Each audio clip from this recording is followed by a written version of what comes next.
Bueno, hoy tenemos un invitado de lujo, Álvaro Anguix. Él es el director general de la asociación GVSIG.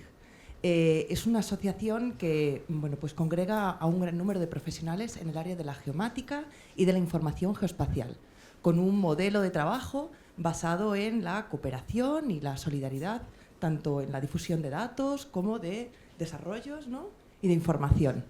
El buque insignia un poco de la asociación yo creo que es el software GVSIG. Creo que todos lo conocemos, por lo menos yo creo que es el software libre con el que empezamos a trabajar muchos. Es un software libre y además de código abierto. Y bueno, Álvaro y la asociación recibieron el Premio Nacional de Ciencias Geográficas precisamente por toda la labor que están desarrollando, y hoy pues vienes a contarnos un poco proyectos vinculados, contarnos un poco cómo ha sido toda esta trayectoria, estos 20 años, ¿no?, que han sido de la asociación, y contarnos un poco los proyectos que estáis haciendo. Muchas gracias por venir y nada, pues tienes todo el tiempo. Bueno, buenos días a todos y a todas, y muchas gracias a la universidad por invitarme a dar esta charla. Y cuando me planteó Luis que hablara un poco de lo que quisiera, básicamente, pues entonces yo pensé en cuando estaba ahí, en vuestro lado, y qué me podría interesar. Entonces, y con el título este de Experiencias detrás del Premio Nacional de Ciencias Geográficas, lo que voy a contar es mi experiencia desde que empecé a estudiar la carrera de topografía hasta el momento actual. Entonces, bueno, pues esto empezó hace ya tiempo, aunque parezca joven, pues ya voy teniendo unos años. Y lo primero es por qué estudié yo Ingeniería Técnica en Topografía en la Universidad Politécnica de Valencia, que es como se llamaba entonces. Pues porque la verdad no sabía qué estudiar. Yo tenía claro que quería hacer una ingeniería, entonces fui a una serie de charlas que se daban de distintas carreras que se llamaban entonces, de distintos grados, y la que más me llamó la atención fue la de topografía, porque decía, oye, esto está bien, porque hay trabajo de campo, trabajo de oficina, es un poco de todo. Ahora me paso el día delante de un ordenador y no piso la calle para nada a nivel laboral prácticamente. Entonces, bueno, por eso estudié topografía. Mi primer año, también para que lo sepáis, aquí estaba comentando que soy el buque insignia de un Premio Nacional de Ciencias Geográficas, pues mi primer año fue bastante desastroso, porque pasé más tiempo en el bar y haciendo otras cosas que estudiando. Hasta que ya pues mis padres se sentaron conmigo y me dijeron, bueno, te hemos dejado un año para hacer el tonto, a partir de aquí ponte las pilas. Y me puse las pilas y acabé los estudios y llegó el momento de elegir lo que entonces era el trabajo final de grado. Ahí, como decía un compañero mío, en aquellos momentos ni teníamos trabajo, ni teníamos dinero, ni teníamos novia, solo podemos mejorar. Y decidí hacer el trabajo. Mira, la pinta que tenía yo en aquellos entonces. Decidí hacer el trabajo final de grado de algo de lo que no lo hacía nadie, que era de los sistemas de información geográfica. Entonces, la topografía básicamente era trabajo de campo. De hecho, fue el primer proyecto que se hizo con ArcView, que es como se llama antiguamente el ArcGIS de ahora, por decirlo así. Era otro software, pero el ancestro del ArcGIS. Entonces, a partir de ahí, ¿qué pasó? Como nadie hacía nada de GIS, pues enseguida, cuando acabé, me llamaron para una empresa que estaba empezando a hacer trabajos de sistemas de información geográfica que se llamaba Iber, que ya ha desaparecido. De hecho, desapareció porque le iba muy bien en el SIG, invirtió en temas inmobiliarios cuando estalló la burbuja y se arruinó, literalmente. Entonces, hice algo de cartografía oficial en los 2 primeros meses que empecé a trabajar, con un programa de CAD para lo que era la cartografía del Instituto Cartográfico Valenciano, que acababan de crear, y luego enseguida empecé a trabajar con SIG. Como digo, entonces nadie sabía prácticamente de SIG. Y ya los primeros desafíos a mí me dijeron, oye, nos han contratado una serie de proyectos. Tú vas a ser el que tienes que gestionar estos proyectos y hacerlos. Yo no tenía ni idea, pero ni idea de cómo hacer eso. Uno de ellos, por ejemplo, era hacer callejeros digitales, que parte iba a ser para para proyectos de GIS de análisis y parte para libros turísticos, de una empresa tipo la Lonely Planet, pero a nivel español que había entonces. Y entonces no había internet, prácticamente estaba empezando a utilizarse, ni había información, ni había nada, entonces tuvimos que inventarnos cosas. Pues comprábamos callejeros en papel, los digitalizábamos con unos aparatos que había entonces, que era como ratones. A partir de digitalizar esos ejes, hacíamos procesos para generar las parcelas y demás y los edificios, y con eso, pues, teníamos nuestros primeros callejeros digitales que luego vendía la empresa, utilizaba para sus proyectos, y cosas así. Entonces, ese es un consejo.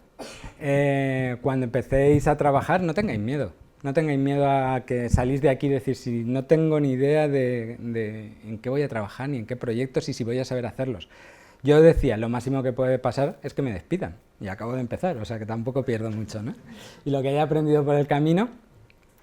Y luego también, una cosa que es verdad, es que yo cuando estudiaba, pues a veces somos un poco corporativistas y decíamos, es que esto es competencia del topógrafo, es que esto no es el geógrafo, es que esto es el informático. Y luego te das cuenta, en el mundo laboral, que lo que se trabaja es en equipo. Y en equipos multidisciplinares en los cuales hay gente de todas las disciplinas y que precisamente eso es lo enriquecedor y lo que hace que un equipo sea potente. De hecho, hoy día en la asociación GVSIG y en las empresas del entorno de la asociación GVSIG, pues hay gente que viene de geomática, topografía, hay gente que es de informática, gente de geografía, incluso gente que ha estudiado otras cosas y luego se ha reciclado informáticamente, ¿de acuerdo? Siguiendo un poco con esta dinámica, pues estábamos haciendo proyectos con software de R, que era lo que había entonces, en aquel momento, muy orientados, todo era GIS de escritorio y ficheros, ni siquiera se trabajaba con bases de datos.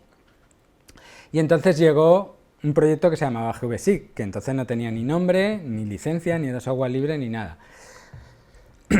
Entonces ya yo tenía esta pinta. Si os dais cuenta, conforme va pasando el tiempo, cada vez tengo menos pelo. Es una evolución también que vamos teniendo.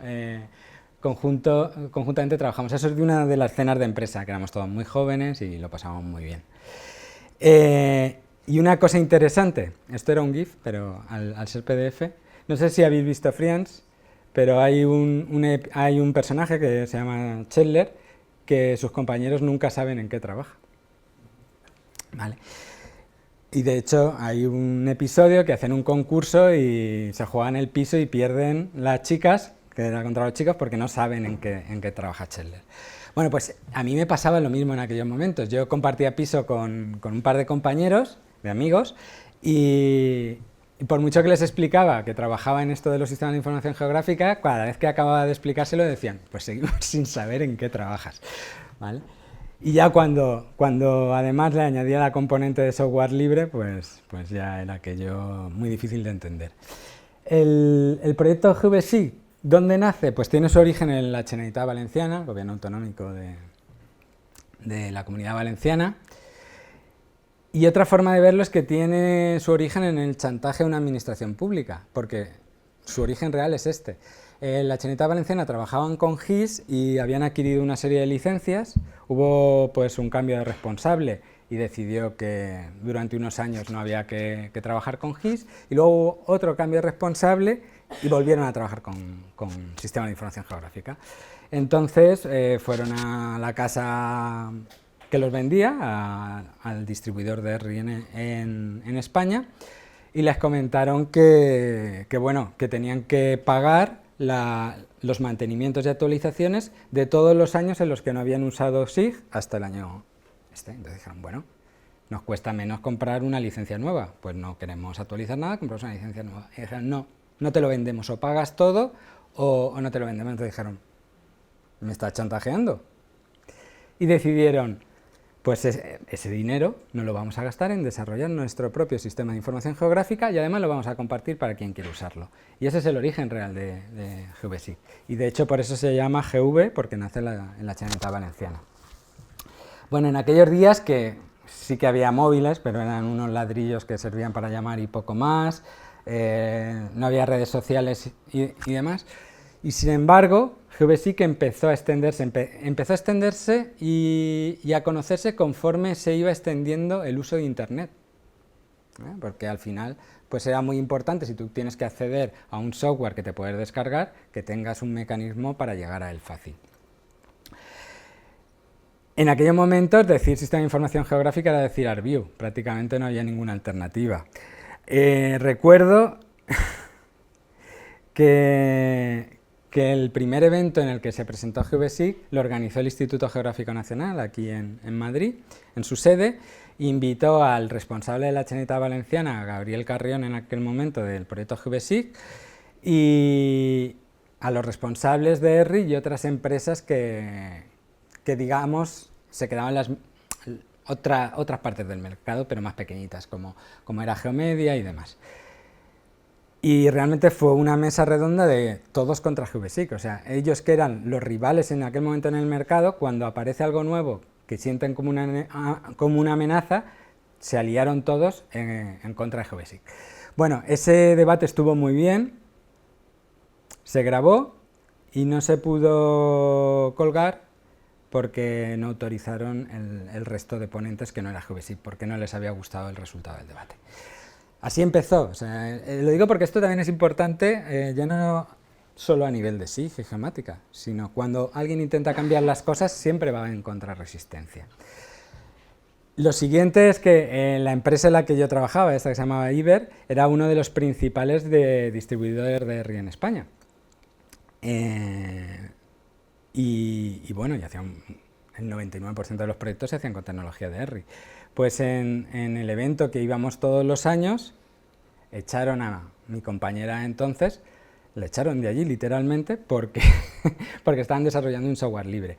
Esto fue también muy interesante porque aunque no existían las redes sociales, ya existían las listas de distribución. Entonces lo denunciamos y llegaron a pedirnos disculpas desde ERRI Estados Unidos diciendo, bueno, no somos responsables de lo que haga la gente de aquí. Y por aquel entonces pues ya tenía menos pelo. Este es José Vicente Higón, que es uno de los desarrolladores de GVSIC, y es un crack a nivel internacional en tema de infraestructura de datos espaciales. Es el desarrollador principal de GVSIC Online, que luego hablaré de él. Y bueno, ¿qué era GVSIC en aquellos días? Pues era un sistema de información de escritorio, ¿vale? Entonces todo era de escritorio, no había aplicaciones prácticamente de mapas por internet. Sí que se hablaba ya de las infraestructuras de datos espaciales, pero a nivel teórico. Yo recuerdo en 2004 en Zaragoza, pero en 2005 fueron aquí, y casos de uso no veías. O sea, lo que contaba la gente era lo que deberían ser las infraestructuras de datos espaciales. Y GVSIC, que en ese caso pasó de ser un simple visor, la primera versión que salió en 2004, pues permitía cargar save files y poco más, y visualizarlos y ponerle una simbología, a un SIG cada vez más completo. En aquellos momentos, cuando se publicó la primera versión, se publicó sin licencia, porque no sabíamos nada de licencias. Tuvimos que estudiarnos esto del software libre y al final decidimos que, bueno, si esto se trata de libertad y de derechos que tienen los usuarios, ¿por qué no le ponemos la licencia más libre de todas, que era la GPL? Y eso hicimos. Pero hubo debate, porque ya digo, no sabíamos ni lo que estábamos construyendo, íbamos aprendiendo conforme construíamos. Y en paralelo se fue consolidando una comunidad. Nosotros algo incitábamos a que se construyera comunidad, pero nos desbordaba. Primero en España, luego en Latinoamérica y poco a poco fue alcanzando una escala global. Pero sobre todo en Latinoamérica. ¿Por qué? Porque además el idioma ayuda mucho. El software estaba en castellano, la documentación estaba en castellano, etcétera, etcétera. Y llegó un momento que el proyecto GVSIC ya no solo somos nosotros, sino que escapa.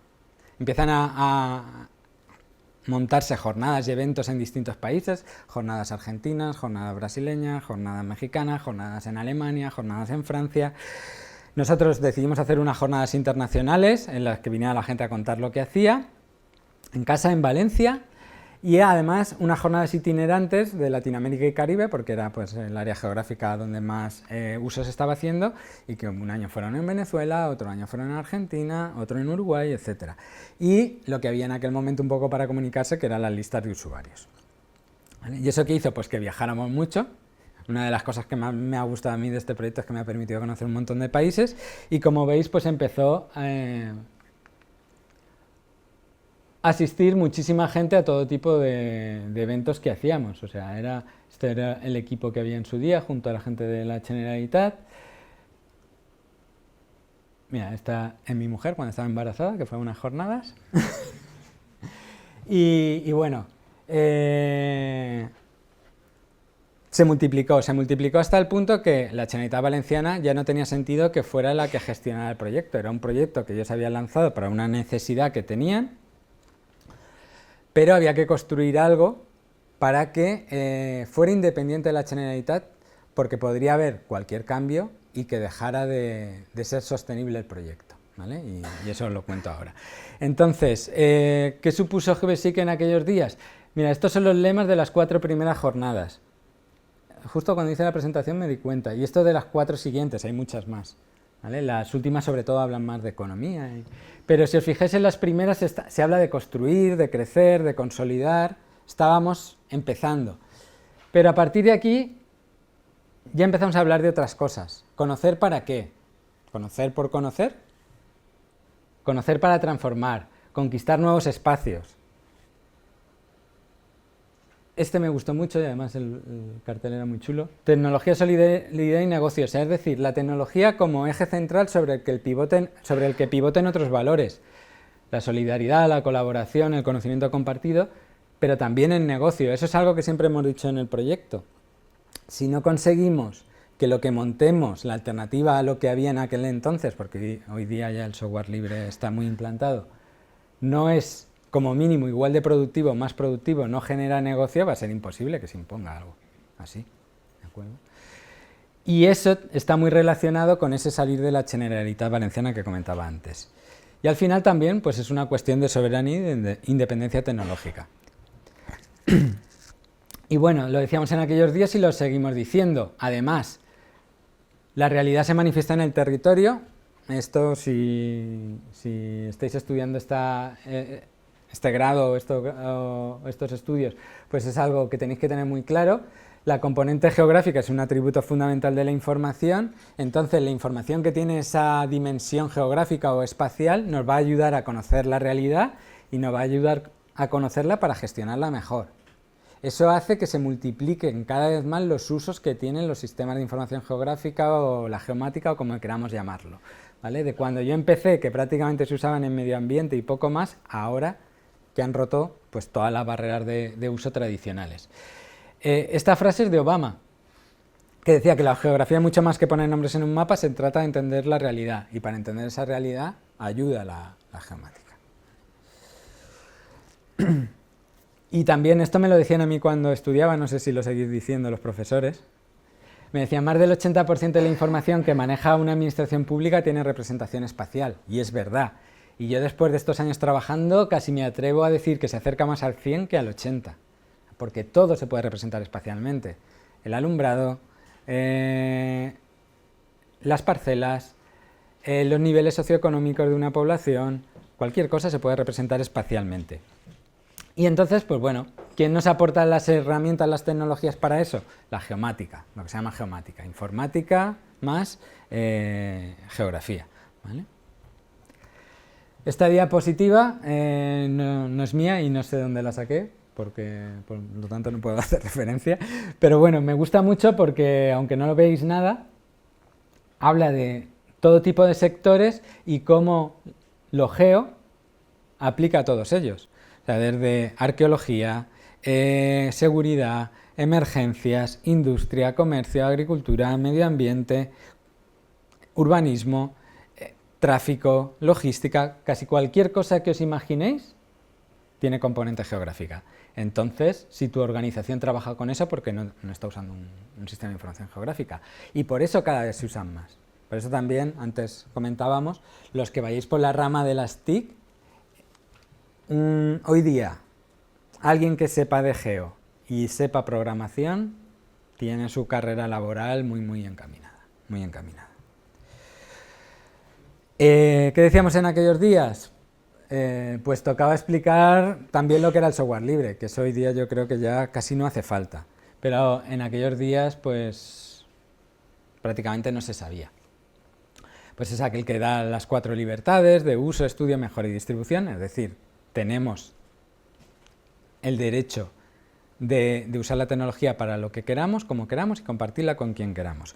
Eso, otra manera de llamarlo es, somos independientes tecnológicamente o soberanos tecnológicamente, porque lo contrario es depender de la tecnología o depender de los dueños de la tecnología, ¿vale? Como le ocurrió en su día a la Generalitat Valenciana. De hecho, creo que luego lo comento también en la evolución de la legislación a nivel nacional de España, a nivel europeo, de la Unión Europea y a nivel de muchísimos países va hacia el uso preferente o obligatorio de software libre, de estándares, que es la otra parte que nos ayuda a interoperar, de la reutilización, etcétera, etcétera. Y una cosa importante, una licencia de una tecnología no define si un software es bueno, es malo o es mediocre, sino lo que define son los derechos, ¿vale? Hay software con licencias libres muy bueno y software con licencia libre muy malo, y exactamente igual con licencias privativas. Y también el software libre ayuda a reducir asimetrías. No es lo mismo que solo aquellos que pueden pagar una tecnología, sean organizaciones, sean países, sea lo que sea, tengan acceso a ella, que sea de libre acceso y se puedan compartir los desarrollos y los conocimientos, ¿vale? Bueno, y esto implica hablar de modelos de negocio, como decía. Porque al final había que montar un modelo de negocio alrededor de esto. Al principio a mí me decían, ¿y vosotros entonces de qué vivís? ¿El software es libre?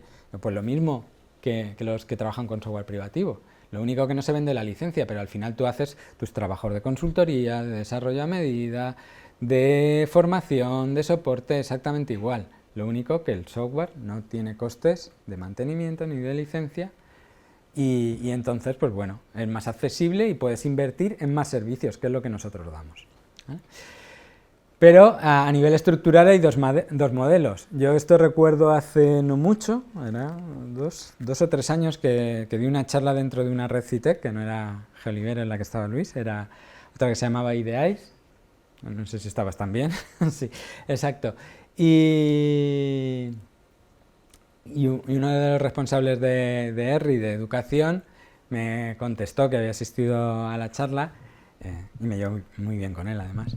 Me contestó que siempre estábamos con buenos y malos. Me decía, no se trata de buenos y malos, se trata de que, y es lícito que todo el mundo trabaje su modelo de negocio y lo defienda, pero hay modelos que son más justos que otros.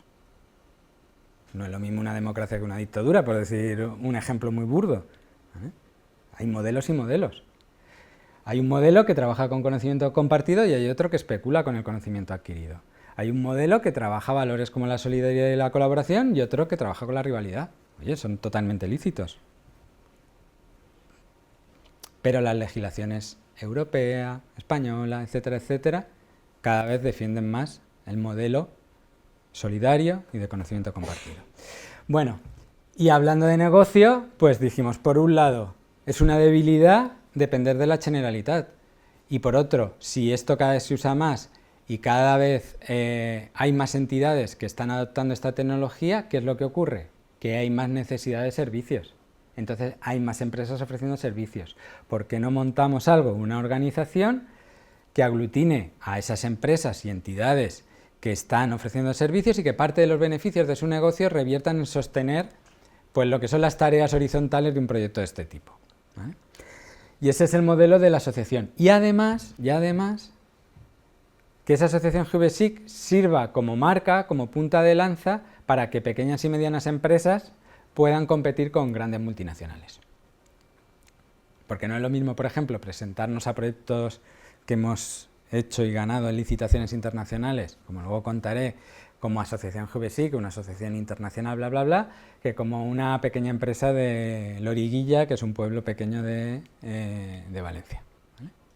Aunque luego los técnicos que estén trabajando sean los mismos, ¿vale? Entonces, con esa idea nace la asociación GVSIC, nace en 2010, justo en plena crisis, cuando no había dinero para nada. Estas cosas pasan y a veces hay que pasar malos momentos, y además en aquel momento nos orientamos sobre todo a Latinoamérica más, porque en España es que no había dinero para absolutamente nada, pero para absolutamente nada. Ninguna administración invertía nada en tecnología, ¿vale? Y bueno, ahí veis un poco de qué va esto. Es la filosofía del software libre al final, no aplicarla solo a la ciencia, sino aplicarla también a la economía. Bueno, y como decía Galileo, pues todo se mueve, o sea, se movía la asociación, se movía GVSIG, pero también se movía todo lo que había alrededor. La topografía en sí evolucionaba y sigue evolucionando, además a un ritmo muy alto. O sea, de hablar de ideas teóricas, ahora que estamos hablando de inteligencia artificial integrada con sistemas de información geográfica, con gemelos digitales, es una constante. El cambio es continuo año a año en nuestro mundo. Entonces, y ahí supuso una revolución clave el Internet. O sea, pasamos de trabajar en sistemas de información geográfica de escritorio y con ficheros, a trabajar con bases de datos, a trabajar en la nube, a empezar a integrarnos con otros sistemas de información, y además aparece Google Maps y Google Earth, y eso hace que todo el mundo empiece a entender que esto de los mapas es guay, mola y puede ser muy útil. Y ya mis compañeros de piso ya entendían en qué trabajaba yo. Yo decía, es como Google Maps, pero para más profesional. Bueno, y empiezan a nombrarse geocosas, porque aquí tampoco nos hemos puesto de acuerdo y depende de quién habla, dice geolocalización, geoposicionamiento, georreferenciación, geocosas. Empieza a extenderse el uso de estándares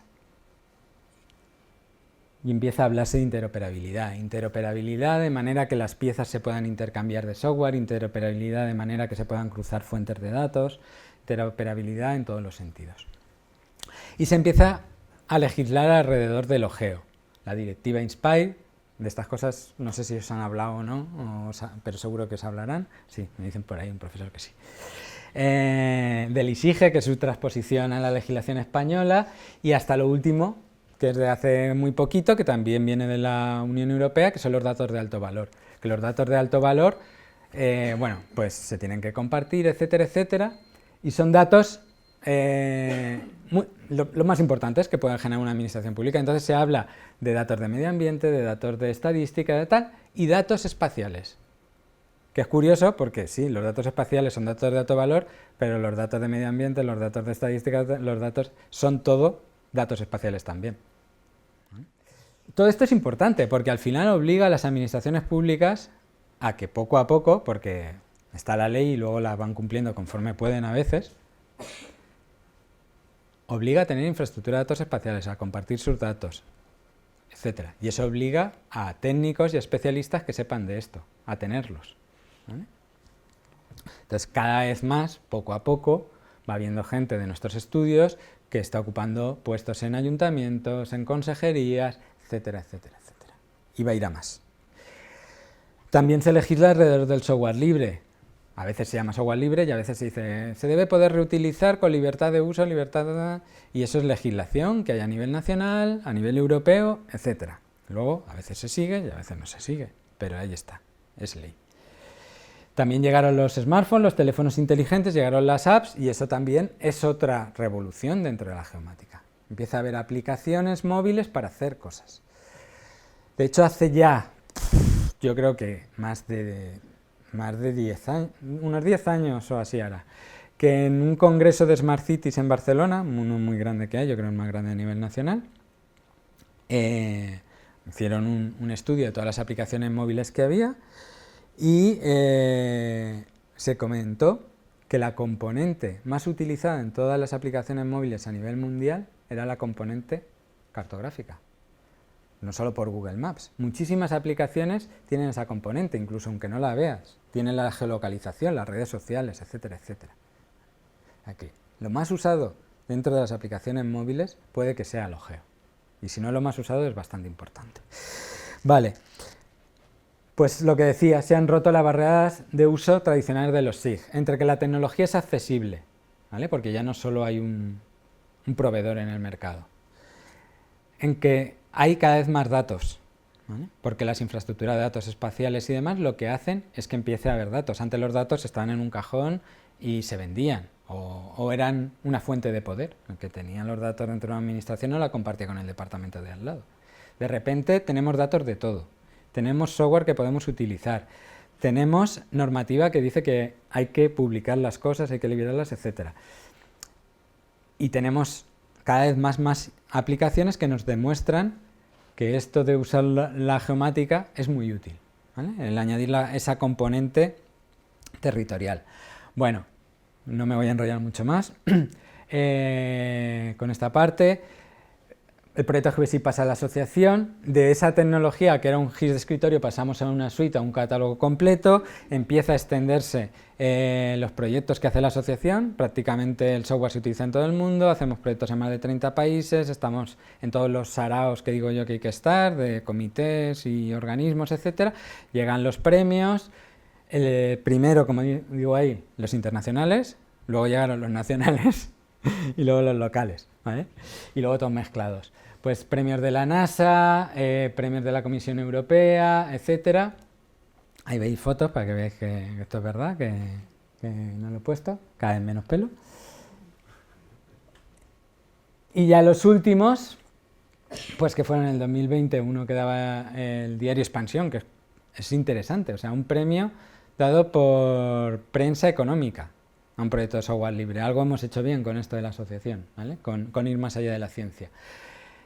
Y en el año 2023 nos dieron el premio al mejor proyecto de software libre de Europa, el Observatorio de Software Libre de la Unión Europea, que además es muy interesante porque es un premio a los 15 años de existencia de este movimiento dentro de Europa, o sea, el proyecto más importante de Europa en los últimos 15 años de desarrollo de software. Y también el 2023, que nos lo han dado este año, el Premio Nacional de Ciencias Geográficas. Y aquí simplemente lo que he puesto son los organismos de todo el mundo que mandaron una carta diciendo que la asociación GBSIG debería ser la premiada. Pues ahí veréis organismos de Estados Unidos, de Rusia, se ponían de acuerdo todos con esto. ¿Vale? Universidades, centros tecnológicos, institutos geográficos, de todo. Y de nuevo, pues ahí estamos. Y estos son los dos que he ido poniendo antes, que estaban de fiesta siempre, cuando empezaban estudiando y ahora ya recogiendo premios. Bueno, un poco de tecnología. ¿Qué es hoy día GBSIG? Principalmente son 3 productos o 3 soluciones, aunque luego tenemos cosas más verticales, por decirlas así. Y lo principal, el centro de todo hoy día, es GBSIG Online, que es la plataforma que te permite montar una infraestructura de datos espaciales.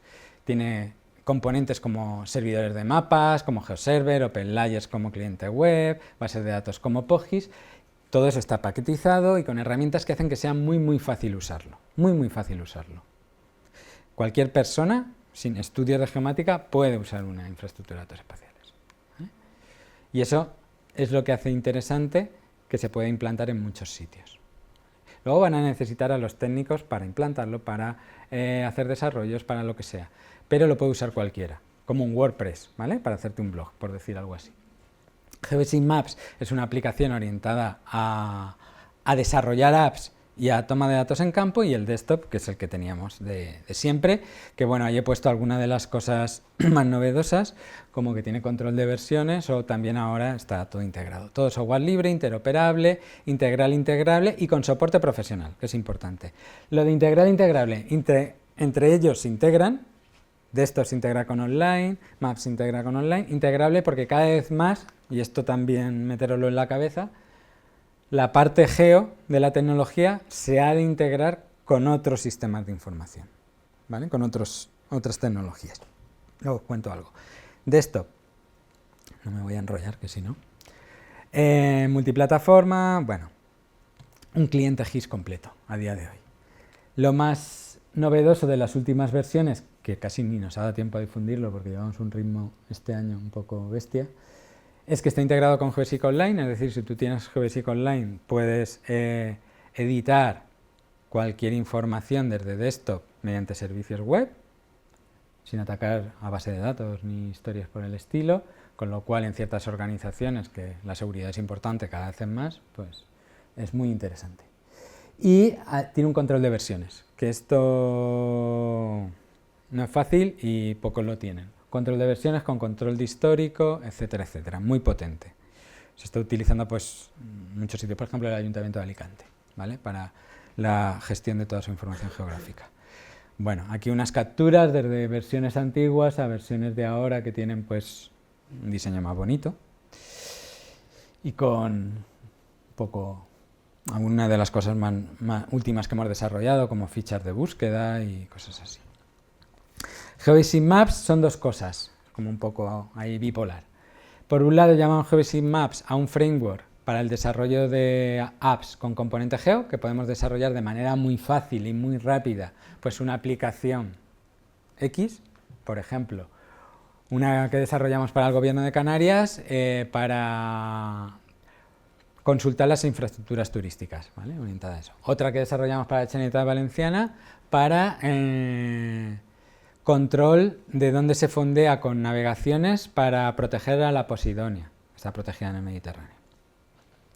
O, por ejemplo, otra aplicación para un planificador de rutas que se utiliza en la Comunidad Valenciana, por poner tres distintas.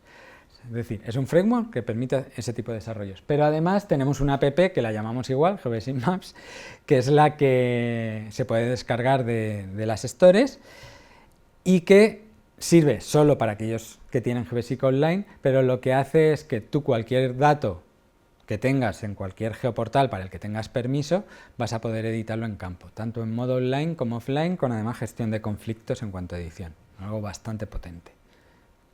Eso hace que un usuario pueda tener su aplicación de infraestructura de datos espaciales, su aplicación para toma de datos en campo orientada a hacer inventarios, censos, inspecciones y además para aquellos usuarios más avanzados, su cliente de escritorio para edición avanzada.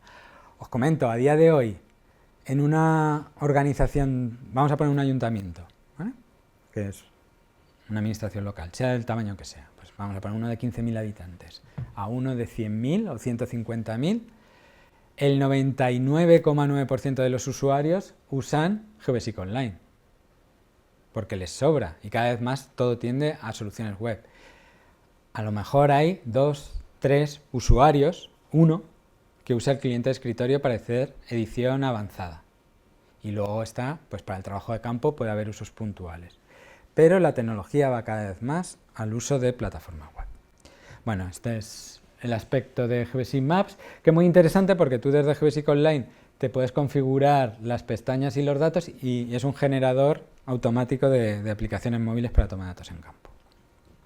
Geobasic Online es una infraestructura de datos espaciales, como ya sabéis lo que es, no os voy a contar, pero al final es el sistema idóneo para catalogar, localizar, consultar la información geográfica, sigue estándares, etcétera, etcétera. La característica principal es que no tiene limitaciones de uso, es software libre, exactamente igual, puedes crearte los geoportales que quieras, públicos o privados.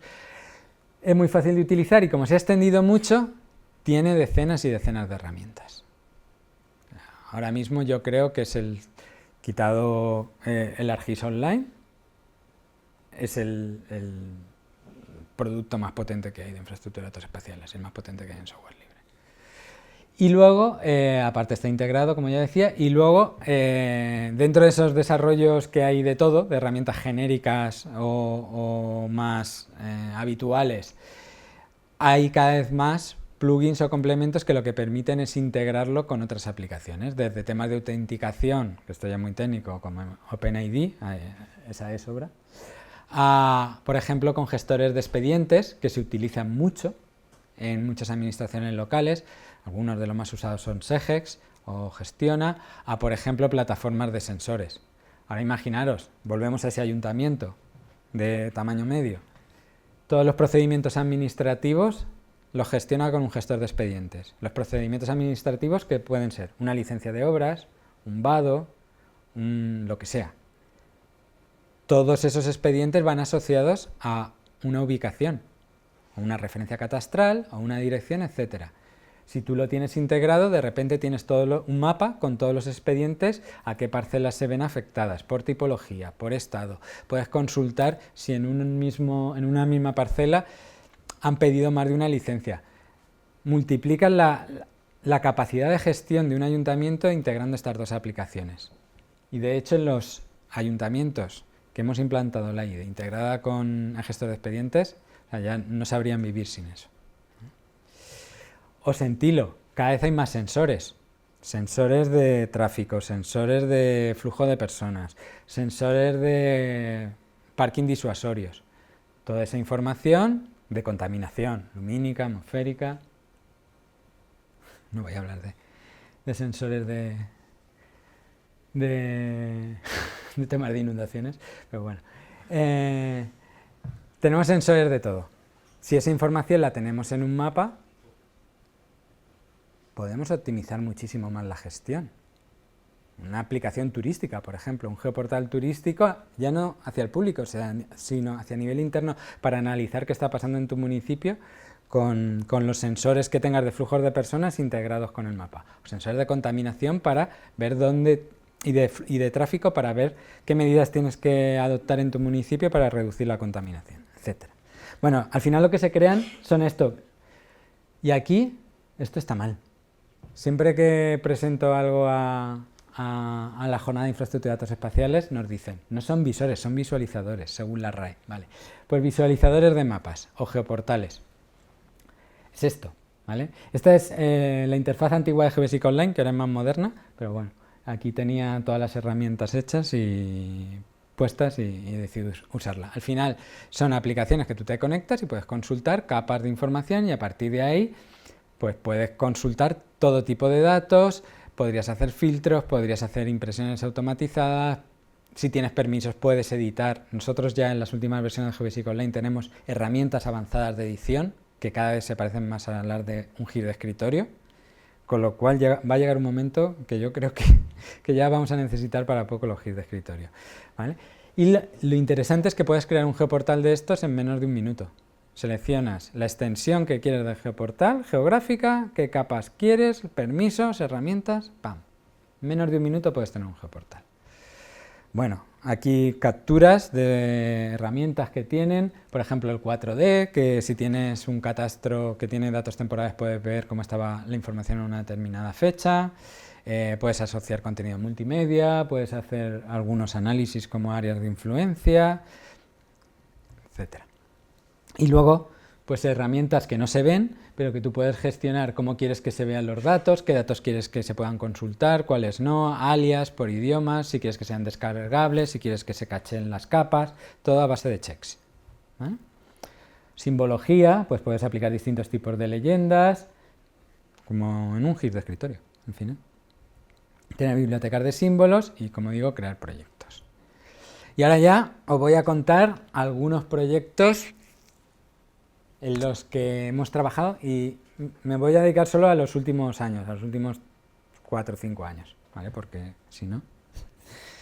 Pero bueno, empezamos por proyectos de escritorio, etcétera, y ahora ya estamos trabajando con otras cosas. Y voy a empezar por lo más guay, a nivel geográfico, proyectos supranacionales, y luego vamos a lo local, ¿vale? Por ejemplo, voy a poner ejemplos, ¿vale? Todos estos son proyectos que se han desarrollado en el marco de la asociación GeoBasic.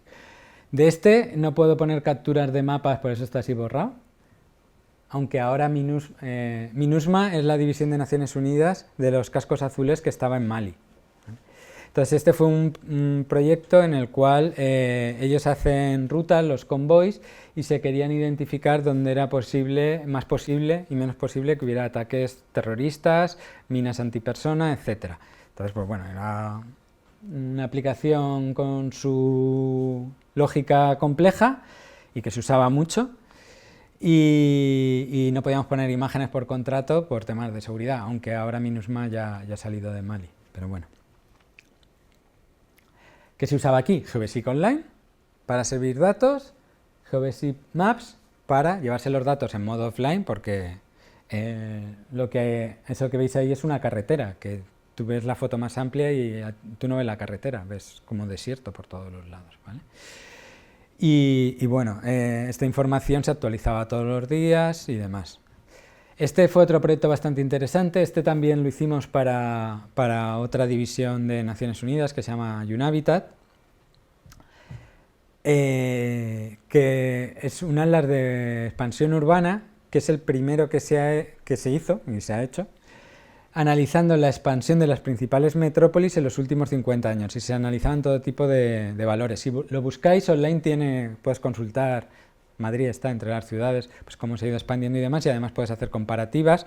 Y era muy interesante porque se analizaba pues ese tipo de expansión como era en cuanto a uso público de los espacios, en cuanto a ciudades más habitables y demás. Las conclusiones no eran muy buenas de cómo se estaban expandiendo, pero llegó muy interesante. Y también muy interesante que por qué hemos hecho nosotros estas cosas. O sea, por qué aquí una gente que está ahí en la periferia de Europa de repente lo llama Naciones Unidas porque nos llamaban para hacer estos proyectos. Y al final se ha construido esa marca que os comentaba. De hecho, a mí este proyecto me llamaban directamente el responsable de Unavitat, que en este caso era español, era Joan Clos, el que fue ministro y alcalde de Barcelona y demás, porque quería que lo hiciéramos nosotros. ¿Y de qué nos conocerá este hombre a nosotros? Y no voy a contar, luego os cuento la reunión que tuvimos. Fue muy interesante. Bueno, este otro proyecto lo estamos haciendo ahora. De hecho, antes de entrar me han llamado porque tenía que hacer unas modificaciones. Esto es una consultoría para la Unión Postal Universal, que es la que gestiona las direcciones postales, ¿vale? Y trabaja con los distintos países para intentar normalizar y estandarizar todo el tema de direcciones postales. Bueno, pues quieren montar una IDE y nos han solicitado que hagamos una consultoría en la cual hemos analizado las necesidades de todos los departamentos internos de la UPU, son de todo tipo, desde control de aduanas a temas de aeropuertos, a oficinas postales, y luego todas las necesidades y cómo tienen la información en los distintos países. Para eso hemos hecho un muestreo, desde Kiribati a Francia, y ahí, pues, como os podéis imaginar, una variedad para montar una solución que pueda luego extenderse y cubrir todas las necesidades que tienen. Bueno, relacionado con eso, pasamos a proyectos nacionales. Uno de los proyectos más potentes que montamos fue la infraestructura de datos espaciales de Uruguay. Nació como eso, queremos tener una infraestructura de datos espaciales en software libre, lo montamos con GeoBasic Online y demás.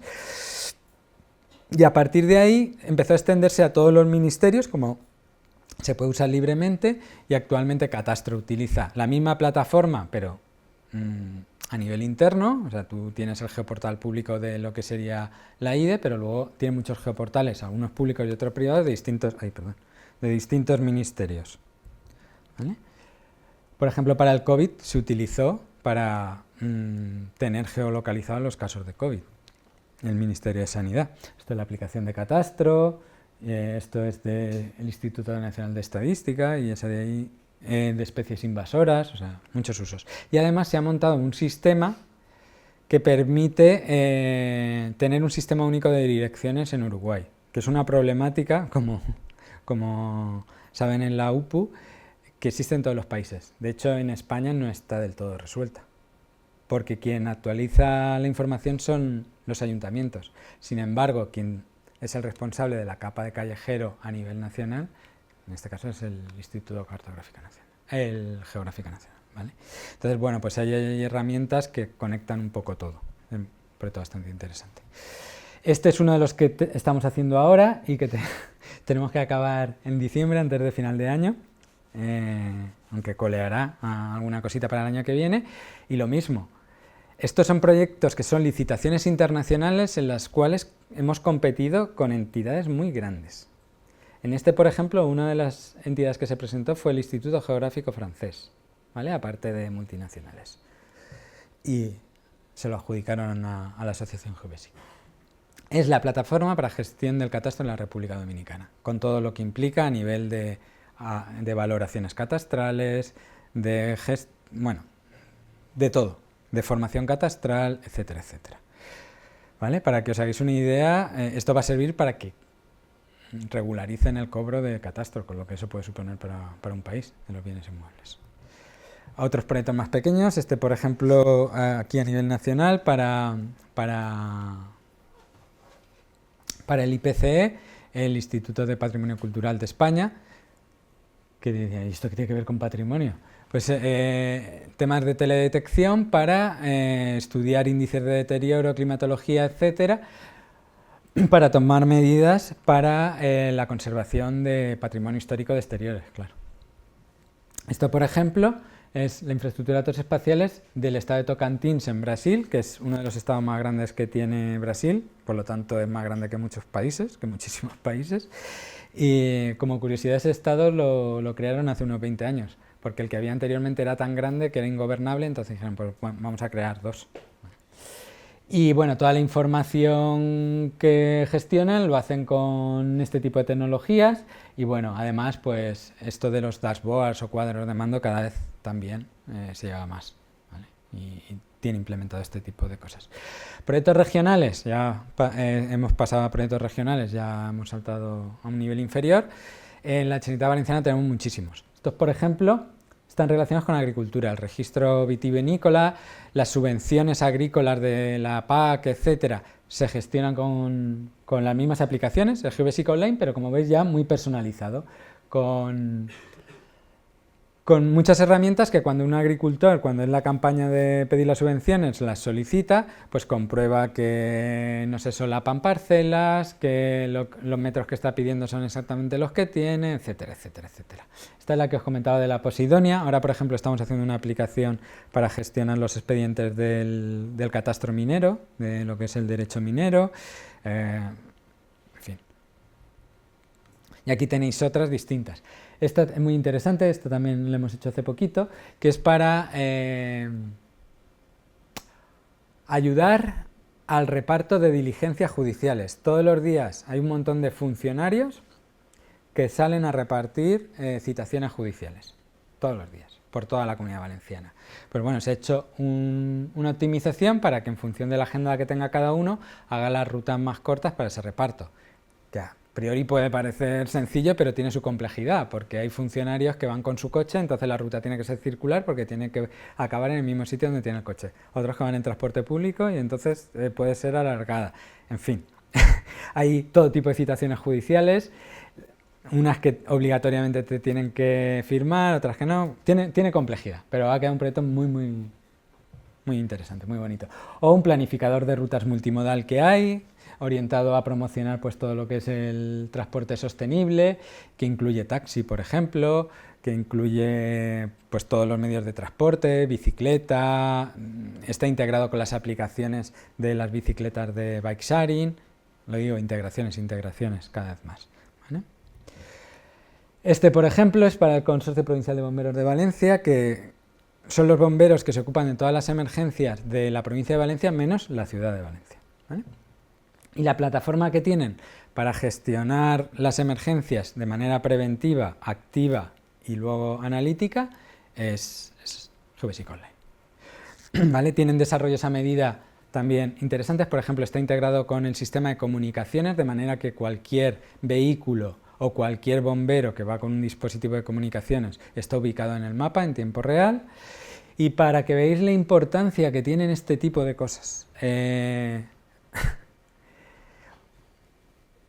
una semana después de los sucesos de la Dana, a mí me llamaron el responsable de inteligencia de la UME,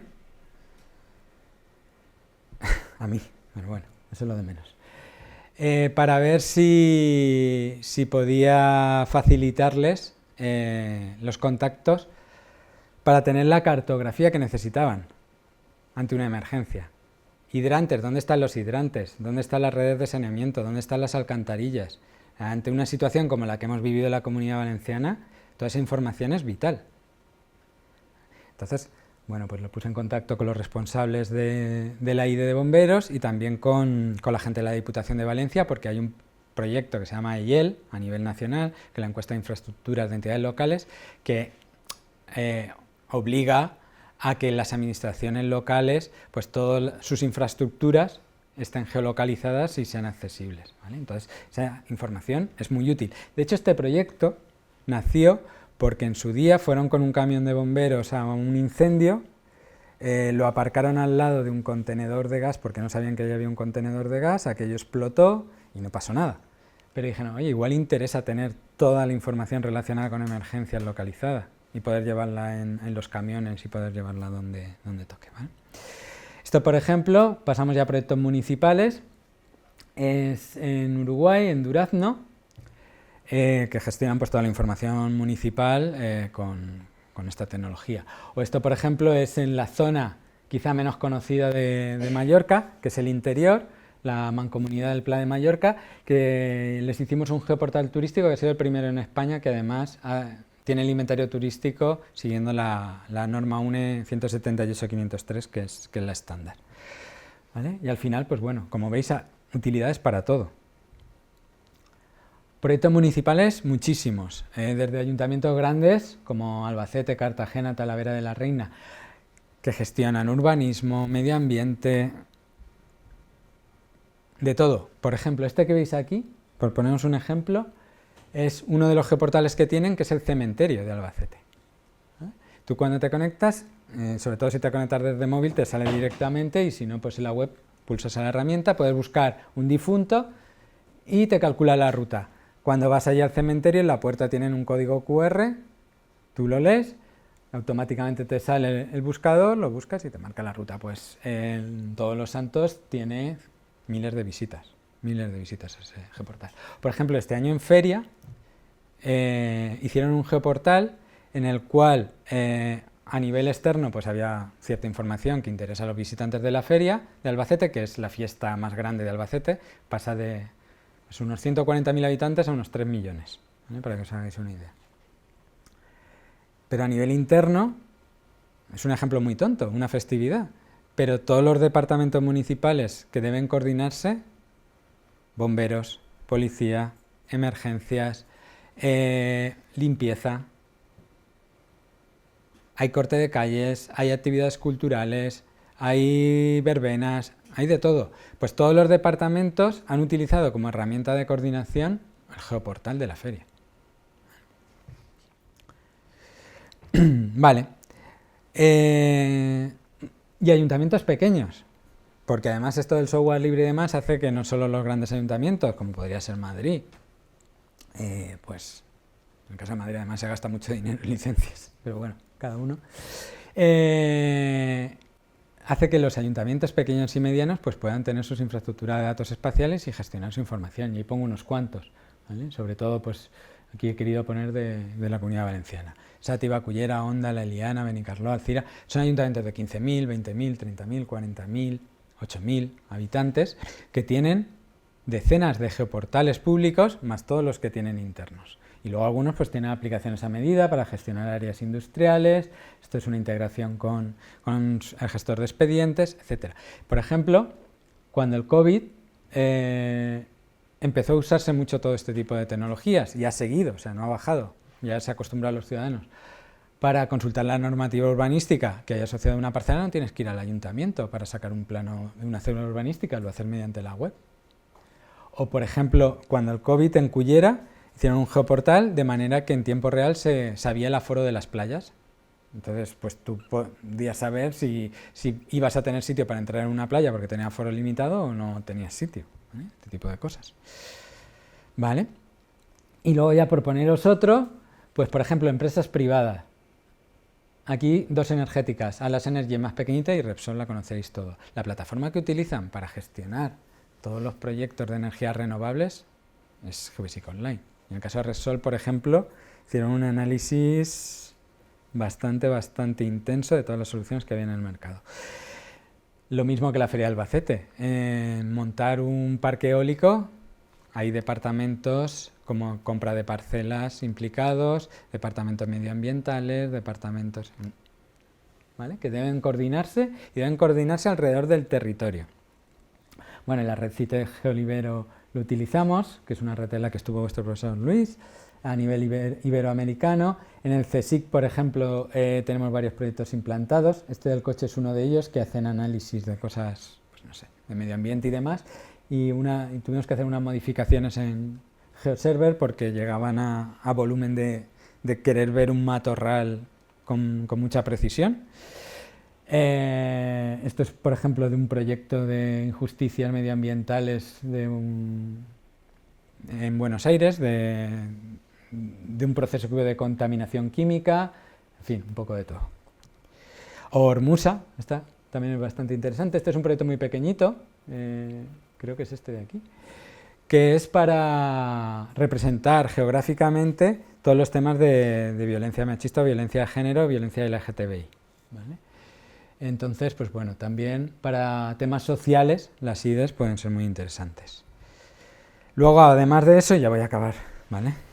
Además de eso, pues nos dedicamos a divulgar todo lo que podemos, a la vez en todas partes, participamos en eventos científicos, ponencias, talleres, etcétera, organizamos nuestras propias jornadas. Este va a ser el primer año que no las hacemos, porque entre todo el tema de la DANA y el volumen de trabajo que teníamos, hemos dicho no, al año que viene y contamos todo lo que estamos haciendo de manera más extensa. Publicaciones, pues artículos, hemos participado en libros, etcétera, seminarios online, redes sociales, bueno, un poco de todo, que también hay que hacerlo hoy día, ¿vale? Es importante estar ahí. Y ya para acabar, pues os voy a contar una anécdota de un poco de qué es esto de GVSIC. Yo creo que a mí en su momento me emocionó mucho. Hace ya bastantes años tuvimos un evento en Itaipú, en Foz do Iguazú, en Brasil, en el cual pues, nos invitaron había unas jornadas, nos invitaron a dar talleres de formación para formar a la gente, sobre todo que gestiona todo el tema de la presa de Itaipú, sobre GVSIC. Pero eran unas jornadas abiertas, había estudiantes también de una universidad que hay allí a nivel latinoamericano, etcétera. Y bueno, el primer día me tocó a mí dar una clase, un taller de GVSIC Desktop, en este caso, para usuarios, y me veo ahí dos alumnos súper jovencitos, un chico y una chica, y al acabar el taller me dicen que si podía ponerlos en contacto con alguien de la organización para ver dónde podían quedarse a dormir. Entonces me cuentan su historia. Ellos venían de Asunción, de Paraguay, y allí en su universidad, pues los alumnos habían dicho, oye, a sus profesores, como aquí hay profesores también, sus profesores les habían dicho, ¿por qué no nos enseñáis tecnologías libres? Porque pensamos que esto puede ser bueno para el país, que no solo nos forméis en R y demás, sino nos forméis en este tipo de tecnologías. Y los profesores les habían dicho, mira chicos, nosotros sabemos esto y no nos queremos complicar, no vamos a formar en estas cosas. Y entonces, entre los alumnos, hicieron una recolecta para juntar dinero para que un chico y una chica, de todos ellos, se recorrieron un montón de kilómetros, fuera allí a Foz do Iguazú, se formaran y luego volvieran y formaran al resto de sus compañeros. Entonces, claro, cuando me dijeron eso, yo dije, os doy los manuales y todo lo que tengo que os pueda ayudar. ¿Vale? Pero es un ejemplo de cómo este tipo de proyectos van más allá de la tecnología, van más allá de la economía y generan otro tipo de relaciones que son muy importantes, porque esos alumnos hoy día son tomadores de decisiones en su país. Gente que está en la administración, gente que está en empresas y están utilizando esta tecnología. ¿Vale? Y nada, eso es todo. Preguntas que tengáis y muchas gracias.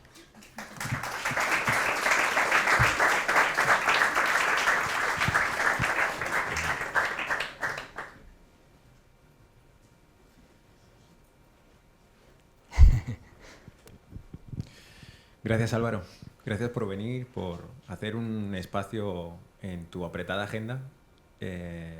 Y bueno, aprovechando que hay alumnos de varias asignaturas, quería preguntarte, en esos múltiples ejemplos que nos has contado, ¿cuál es el papel de las normas, por ejemplo, ahora que vengo de la asignatura de modelado y normalización, ¿cuál es el papel de las normas, los estándares dentro de esos múltiples proyectos que nos has contado? A ver, es fundamental y es exigencia hoy día. O sea, hoy cualquier licitación pública, por ejemplo, que sale para implantar una infraestructura de datos espaciales, ya de por sí el concepto implica seguir estándares, pero te obliga a seguir estándares. O sea, tú no puedes hacer hoy día algo que no sea interoperable. Y exactamente igual con otro tipo de estándares a nivel de modelo de datos, etcétera. Por ejemplo, el proyecto que me he comentado de República Dominicana, se ha implementado el LADM, que es un estándar de catastro, de administración de tierras. ¿Vale? Entonces, hoy día todas las administraciones van por estándares y las empresas privadas también, porque al final si tu solución es estándar interoperable, puedes usar tus datos, pero puedes aprovechar los datos también, que cada vez hay más públicos de todo tipo.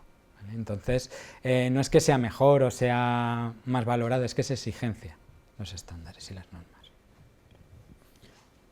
Aprovecho para hacer mención a otra de las asignaturas, ya que hay chicos de proyectos y gestión de proyectos.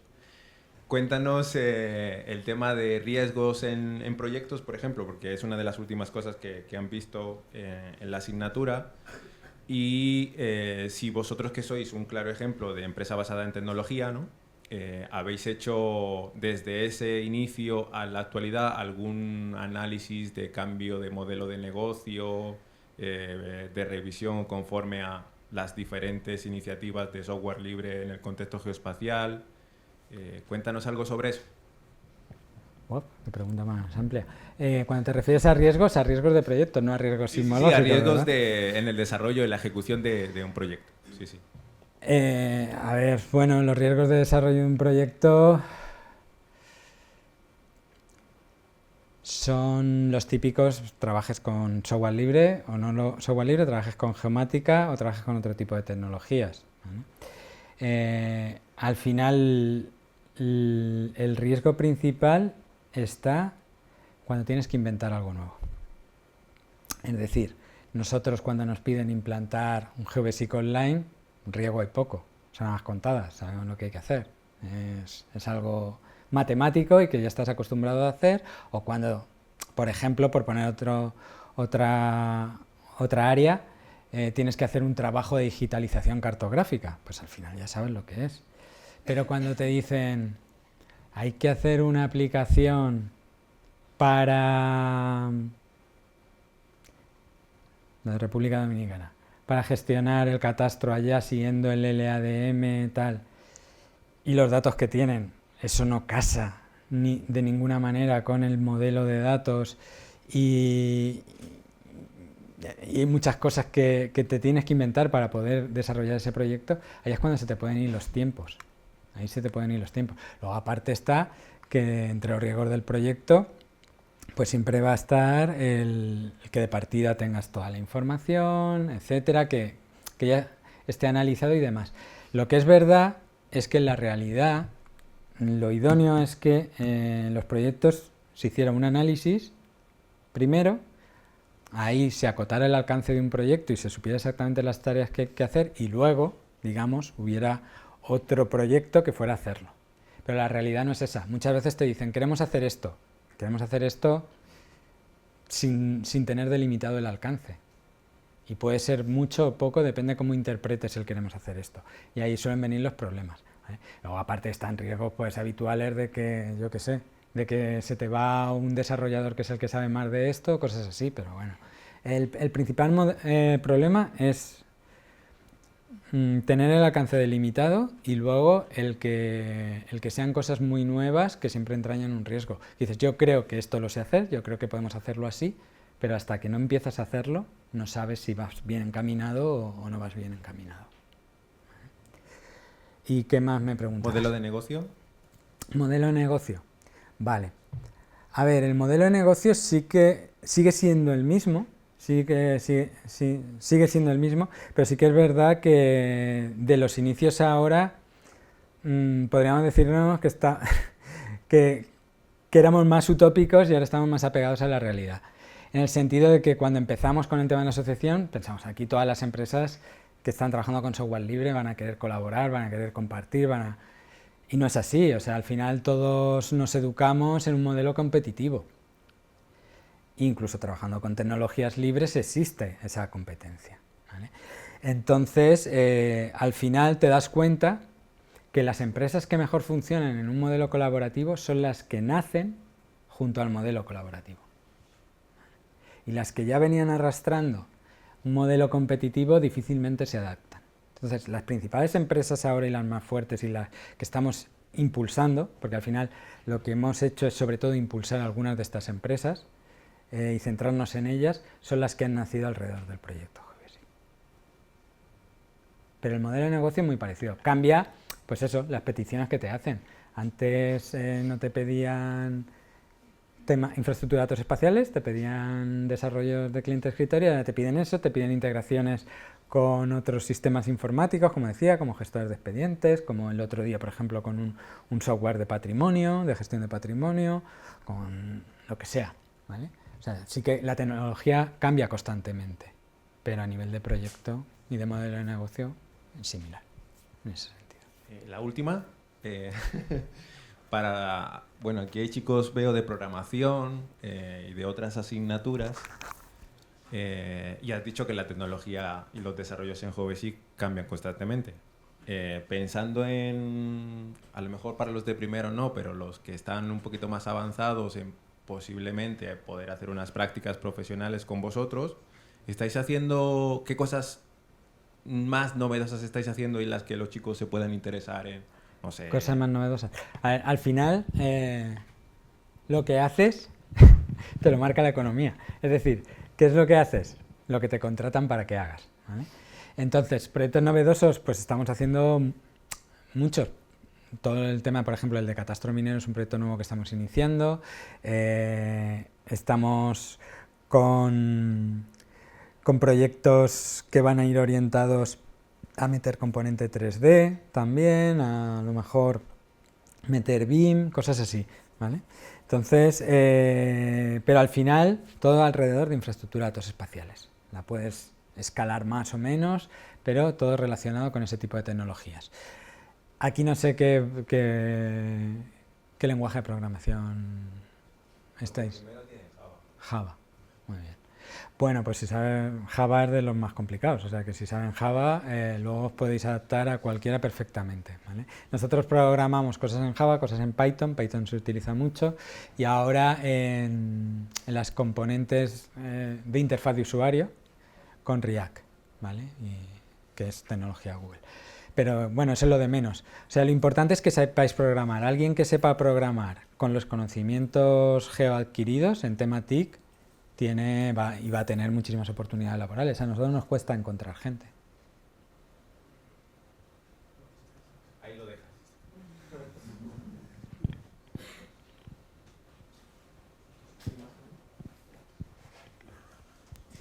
Bueno, primero de todo, gracias por venir a darnos esta charla. Yo creo que desde el punto de vista de los alumnos ha sido muy motivadora y muy inspiradora, porque lo has contado como tu realidad de alumno desde el principio. Entonces, tengo dos preguntas. La primera es, has pasado un poco de lado sobre el tema, pero ¿habéis participado de alguna manera más profunda que lo que has contado en la gestión de la DANA, en la gestión cartográfica, aparte de eso que has comentado de los bomberos? No, No, y de hecho en lo que participé yo estaba diciendo, ¿y por qué estoy haciendo yo esto? ¿Vale? ¿Por qué estoy yo coordinando estas cosas? Entonces,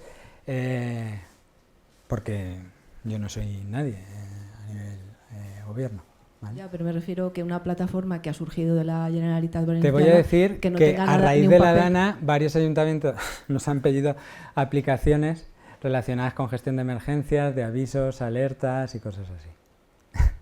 Pero no, hemos participado pues como ha participado el resto de la ciudadanía, ayudando a lo que podíamos en temas de limpieza y de aportar materiales, ¿vale? Lo que pasa que sí que los que tenían que, por ejemplo, el Consejo Provincial de Bomberos de Valencia sí que tiene la plataforma nuestra y nosotros pues damos soporte a esa plataforma. Y se ha utilizado mucho, soy consciente de que se ha utilizado mucho y ha sido muy útil. Vale, la segunda, bueno, más que una pregunta es una anécdota. Cuando te oía contar la historia vuestra desde los inicios, no he podido evitar acordarme del inicio de Google Maps. No sé si has visto la serie El código que valía millones. El origen de Google Maps fue 3 chavales alemanes que se reunieron en Berlín y generaron el Terravisión. ¿Qué pasó luego? Que Google pues es un monstruo y se los comió. Vamos, de hecho fue un litigio tremendo, pero también quiero dejar constancia que Google Maps, el origen no es Microsoft, es Terravisión, y perdieron el juicio y bueno, pero el origen de Google Maps está en esa plataforma. Entonces me ha recordado, en pequeñito, a vuestra historia. Entonces, al hilo de eso, la pregunta es, no litigio porque vosotros sois independientes, pero en algún momento os han querido absorber, comprar, si es que se puede comprar, claro, si no se puede contar, pues... Sí, a ver, la respuesta es sí. Me lo imagino. Desde los inicios, que no voy a decir nombres, pero bueno, tanto en la empresa como en la que trabajaba, en la que surgió GVSIG, o sea que imaginaos si hace tiempo, a luego empresas muy grandes a nivel tecnológico, que en reuniones que eran para tratar un tema de un proyecto nos decían, pero bueno, ¿vosotros cuánto valéis? Claro, el tema es que esto no es una empresa, es una asociación, código libre, accesible, es más complejo, es más difícil, está más protegido en ese sentido. Pero sí, sí.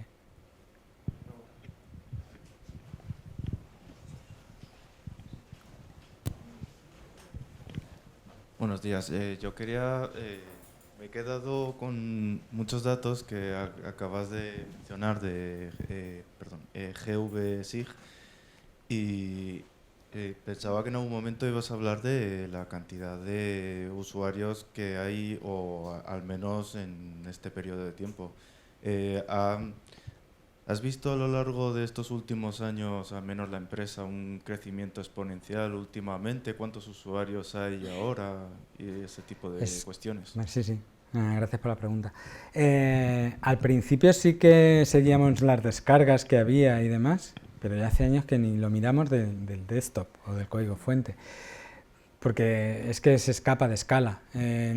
Y eso es lo importante. O sea, yo conozco sitios que, por hablarte del desktop solo, que descargan una versión, la versión última, por ejemplo la Generalitat Valenciana, lo ponen en la botiga que llaman allí, en la tienda y a partir de ahí se la descargan pues miles de funcionarios o cientos de funcionarios o lo que sea. Entonces, con ese ejemplo te digo que escapa totalmente de escala. Lo que sí que vemos desde el punto de vista económico es la cantidad de proyectos que cada vez nos piden más, y luego pues bueno, las búsquedas, las referencias en proyectos universitarios, ese tipo de cosas sí que lo vamos siguiendo, pero el número de usuarios, además ahora que ya no es solo un producto, que son muchos, ¡buah! Ni idea, pero ni idea. Y tampoco me importa, la verdad.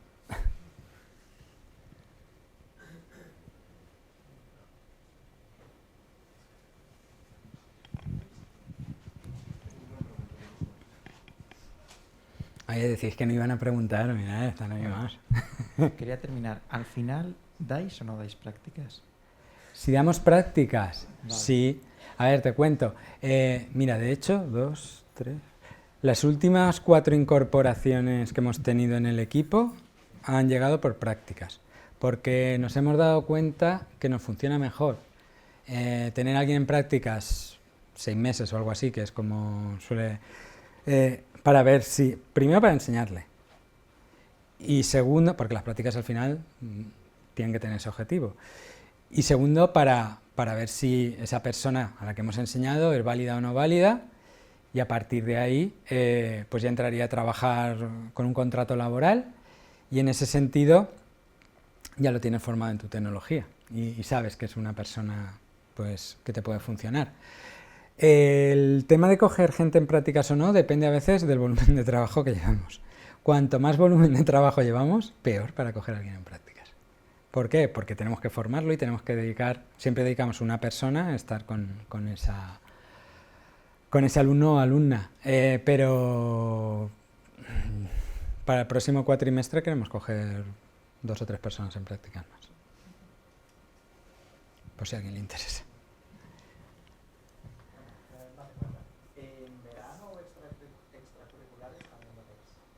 Sí, a ver, nosotros eso de curriculares, extracurriculares nos da igual. Quiero decir, eso ya son en vuestros formularios los checks que ponéis vosotros. ¿Y si es verano o pues claro.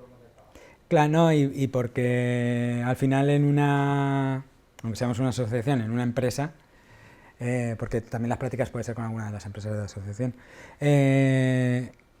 se trabaja durante todo el año. Pues hay gente que tiene sus vacaciones 2 semanas en agosto, otras 2 semanas en julio, otro que se las toma en septiembre, y al final hay proyectos y personal siempre.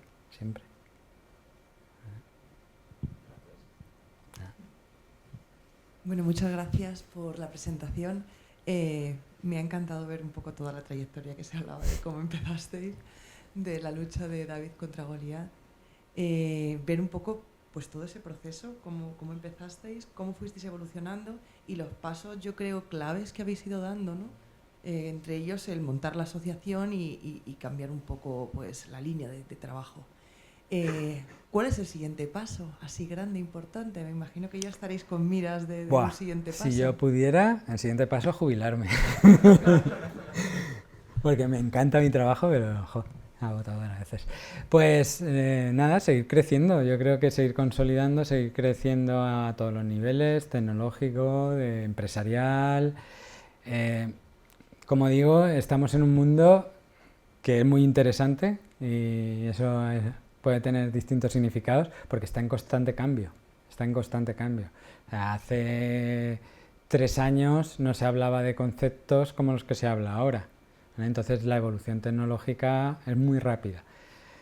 Hay que adaptarse a esa evolución tecnológica, intentar ser dentro de lo posible vanguardista y seguir creciendo.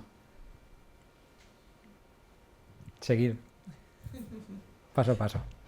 Bueno, la otra pregunta que estaba pensando estaba un poco enfocada a la pregunta que ha hecho Jorge de cómo poder ellos pues, formar parte de esta asociación, cómo pueden, bueno, por medio de prácticas. Sí, a ver, con otras universidades, aquí no sé cómo funciona, pero al final te inscribes en el centro de prácticas y tienen pues, un buscador de alumnos y demás, pues publicas una oferta de buscamos alumnos en prácticas que sepan de esto, se presentan. Vamos a hacer pues algún tipo de entrevista o similar y ya está. Entonces nada, si estáis interesados a nivel escuela, pues me contáis cómo funcionan las prácticas aquí en la universidad y a partir de ahí pues nada, es cuando lancemos una oferta, lanzarla aquí también, claro. No sé si hay más preguntas o no. ¿No? Bueno, pues muchísimas gracias por la presentación, ha estado fenomenal y yo creo que les ha venido muy bien ver este enfoque, ver esta empresa que sale de aquí de España desde, bueno, pues desde muy poquito, creciendo poco a poco y generando pues ahora los proyectos tan interesantes. Así que muchas gracias por todo. Gracias a vosotros.